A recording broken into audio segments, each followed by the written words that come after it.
Hey guys, it's Katie here with Life the Mundane and welcome back to my channel. Today I'm excited to share with you some of our favorite winter picture books and extension activities that you can do to help make the learning come to life with your kids. You guys asked after I did my fall favorite books and extension activities for me to do this for each season, so here you have it. If you want to check out those fall favorites, you can check it out up in the iCards or down in the description below. But without further ado, let's get started. Hi, my name is Katie and welcome to Life in the Mundane. I am a second generation homeschool mom of 6 beautiful kiddos, and on this channel we talk all things resources. I love to share with you resources that are going to help you in your homeschooling and help encourage you in your biblical parenting and how you can utilize those to their fullest potential so that you can make the most of the little moments. This video is actually done in collaboration with my friend Leilani over at Living with Eve. She encouraged everyone to share their winter favorites. It could be favorite books, favorite field trips, favorite winter movies, but the only stipulation is they had to be general winter themed and not specific to Christmas. The beauty of this is that it allows you to find all sorts of favorite new activities or ideas that you can enjoy all season long and not just in the month of December. The first of our books is Snowflake Bentley. Snowflake Bentley is a book that we were introduced to last year that we fell in love with, and I had to purchase my own copy. It is all about the man who was the first to do the microphotography method to be able to photograph a snowflake. He spent so much time being willing to go out in the snow, to get cold, to freeze early in the morning just to capture that perfect shot. This story will tell the history and the fun story of his adventures as he figures out perfecting this technique. And within this, a great extension activity to do with your kids would be to have them go out in nature and photograph things. Yes, they could photograph snow, but if you're in an area that doesn't have any snow, I still would encourage them to be able to go out in nature and see something that might seem simple to normal people and be able to capture a beautiful shot. Each kid is going to be able to do this at their own level, whether it's a leaf on the ground, whether it's a flower blooming, regardless of what it is, find something that is uniquely beautiful to them and have them take a picture of it. You could even print them and do kind of a gallery showing if you wanted to for friends and family. Another thing you could do that might be a little more simple is if you wanted to, you could have your kids make paper snowflakes afterwards. Our next book is Animals in the Winter. This book is a really fun educational reader. It is a level 4 reader, so you could have your children read it themselves or you could read it to them. But what I love about it is it follows different animals during the winter. Some your kids will be familiar with, like the fox, and others they may not have heard of before. It discusses things like hibernation, flying south for the winter, or even having to hunt for food during the winter for those animals that stay put. This book could be followed up with extension activities where they study more about some of the animals they had never heard of, looking up YouTube videos or articles or books on those particular animals. But it can also be spent creating some different items for the animals during the winter. The back page has some really unique, fun ideas of how you can create food or shelter for animals during the winter, and even gives you some tips on how to make sure to do that in a way that is safe for the animals. So you could easily create your own bird feeder or bird house afterwards to help protect the animals during the winter. Next up is Tacky and the Winter Games. Rachel over at 7 and All introduced me to the Tacky the Penguin series, and I have quickly fallen in love. This is definitely going to be a fun one to add to our winter favorites. This one is all about Tacky, who's kind of a clumsy, awkward, just sort of unusual penguin who oftentimes gets himself in trouble. But Tacky the Penguin is training with his fellow team of penguins for the Winter Games. They are doing all of these different things, but Tacky, of course, does them in his own special, unique way. Sometimes he messes things up and sometimes he helps them succeed.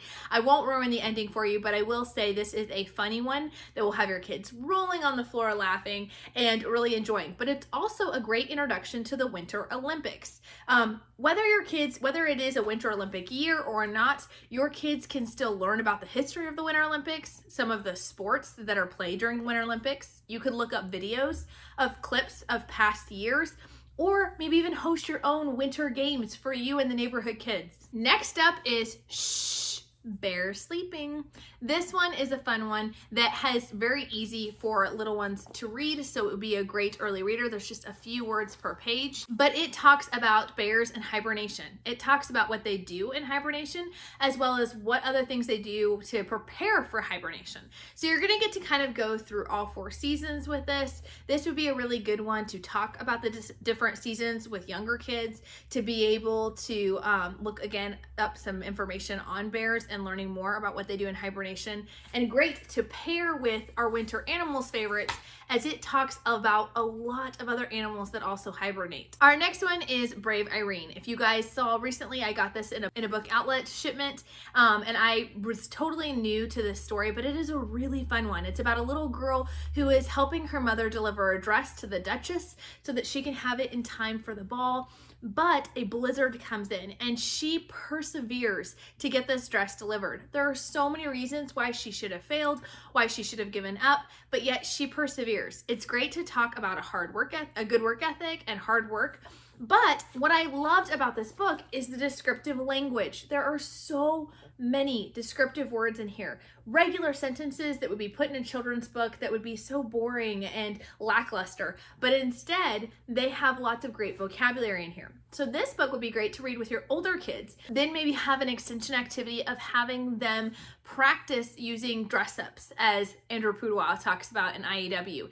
Having them talk about what are strong verbs, using those ly adverbs and other things to make the sentence more interesting. You could even write a sentence up on the board and have your kids dress it up and make it more engaging by using better vocabulary, or look up some of those words they may not recognize in the book. Next up is Norman the Doorman. This one is a fun story about a little mouse who is the doorman for the basement of an art museum. He takes his job very seriously and showing the other mice in town around the basement of the museum and the discarded items. But one day he discovers that there is actually an art show happening upstairs, and it says anyone's welcome to enter for sculptures. So he decides to design his own sculpture made out of broken pieces from a mousetrap and enters that into the contest. I won't ruin the ending for you, but it is a really fun story and really engaging. It takes place during the winter time, so it makes it fun for this season. But as an extension activity with your kids, you could easily have them sculpt their own sculpture. Give them some pipe cleaners to do that with. Maybe give them some Play-Doh or clay. There are lots of ways that they could do that. Or they could do like Norman did and use found items to create their own sculpture and have your own art show. Last but not least is Katie and the Big Snow. Katie and the Big Snow was a favorite when I was growing up, and it may or may not have been because it had the name Katie in there. But it is a fun story about a snowplow that has to save the day. She doesn't get used all the time because usually there's not enough snow to need her help. But the town has a horrible blizzard, and the only person that can come to save them is Katie.